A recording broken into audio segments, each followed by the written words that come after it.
التلفزيونية والحوارات. نتابع هذا التقرير ونعود لكم من جديد.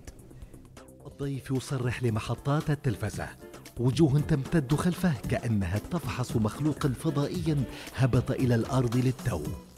المصور يضيق الصورة في محاولة لاحتواء الموقف.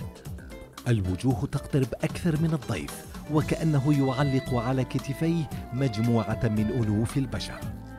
المراسل يشير بيديه أن ابتعدوا، فيتمايلون إلى الخلف ثم يعيدون.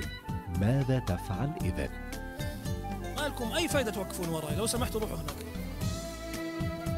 الحلول المتاحة هي إرسال مراسلين وهميين للأحداث للفت انتباه هؤلاء المتطفلين للموقع الخطأ، أو أن يجري المراسل حواره مع ضيفه وهما يجريان على المضمار وكأنهم في سباق 100 متر، أو تحويل المتجمهرين إلى مستشفيات نفسية تبحث أمرهم وتوصي بأدوية وأمصال تمنع انتقال العدوى المتزايدة.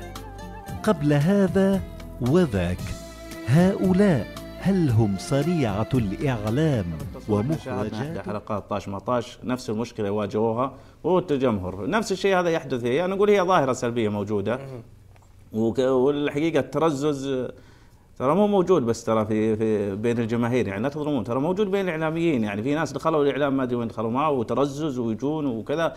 هي مشكله، هي نحترم، شوف هي ظاهره موجوده في كل مكان، يعني كل يبغى البروز، في احد اتجاه للكاميرات، في احد اتجاه للاعلام، في احد اتجاه لاداره الانديه ايضا، يعملون في ادارات الانديه بدون اي خلفيه رياضيه. الكاميرات دي مرض اجي ورا الكاميرا، هي مرض للجميع، يعني ترى واكلم بالجوال شوفوني وما ادري. انا قلت لك ترى مين موجوده على مستوى الجماهير، حتى موجوده على مستوى الاعلاميين، على مستوى الاداريين في الانديه، هي موجوده ظاهره يعني لا يمكن ان ننكرها. جميل.